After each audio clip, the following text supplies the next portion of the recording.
The United Nations Annual Climate Conference continues Wednesday with brief speeches by nations big and small. For many of them, it's a chance to bear witness to the misery their countries have endured from climate-driven weather extremes. Colombian Environment Minister Susana Mohammed. And we have been dealing with fires on the beginning of the year, El Niño, lack of water in many regions, now flooding, one after the other. Leader after leader recounted climate disasters, each one seeming to top the other. Pakistan's Prime Minister, recalling the impact of his country's 2022 floods, urged other countries to act. Pakistan is one of those countries which hardly contribute 0.5% of emissions, global emissions, and yet we are vulnerable and in the list of those 10 countries which can, God forbid, face this kind of devastation again. The chief aim of the conference is to secure a wide-ranging international climate financing agreement that ensures up to trillions of dollars for climate projects. Developing countries are hoping for big commitments from rich, industrialized nations that are the biggest historical contributors to global warming.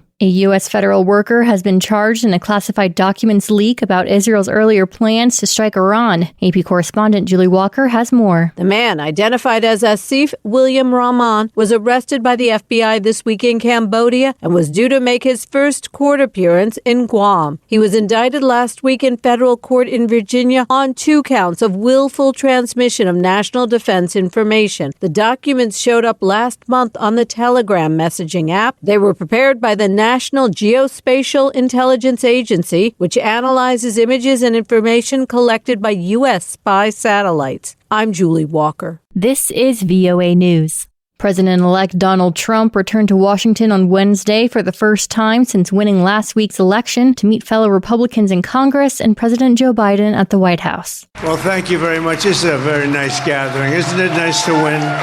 It's nice to win. The meeting is designed to demonstrate a smooth transition between administrations, despite Trump's team not yet having signed documents, including an ethics pledge, to start the handover process. Biden and Trump will likely discuss a myriad of topics, including foreign policy. Republican U.S. Senator John Thune was elected on Wednesday to serve as Senate Majority Leader for the next 2 years under Trump, replacing Mitch McConnell, who will step aside in January. Israel's defense minister said on Wednesday he would not agree to any Lebanon ceasefire that does not ensure a disarmed Hezbollah withdraws north of Lebanon's Litani River or allow the residents of northern Israel to return to their homes. U.S. Secretary of State Antony Blinken said on Wednesday that the United States wants real and extended pauses in fighting in Gaza, but the best way forward would be to end the war. Diane Toh from Reuters reports. Secretary of State Antony Blinken said Israel has now achieved its goals of dismantling Hamas and killing those responsible for the October 7th attack. On Tuesday, Washington defied humanitarian groups to conclude Israel was not blocking aid as a 30-day U.S. deadline for Israel to address the situation in Gaza expired. Hunger, starvation. United Nations officials warned at a Security Council meeting the same day that famine remained imminent. At the meeting, the U.S. stressed that there must be no forcible displacement nor policy of starvation in Gaza by Israel. Diane Toh for Reuters. Chancellor Olaf Scholz on Wednesday appealed to parties to pass measures stressing that Germans did not need to choose between security and prosperity. Even if we have different political ideas, one thing is clear. We live in one country. We are better off if we stick together. If we can still look each other in the eye after a dispute. That applies to politics. It applies to our entire country. Scholz was addressing Parliament and political leaders' first public head-to-head since the collapse of the Chancellor's ruling coalition last week forced the country into a snap election that will likely take place in February. The government's collapse hits Germany at a vulnerable time, with Europe's largest economy facing a second year of contraction and anxieties festering over trade tariffs and future support for Ukraine. Voters in Somaliland flocked to the polls on Wednesday to choose a president at a time when the breakaway Somali region sees international recognition within reach after 3 decades of de facto self-rule. Somaliland declared independence from the Mogadishu government in 1991.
Thank you for watching. Can you do me a favor? Please leave a comment in the comment section below. That would really help. Thank you, and see you again soon.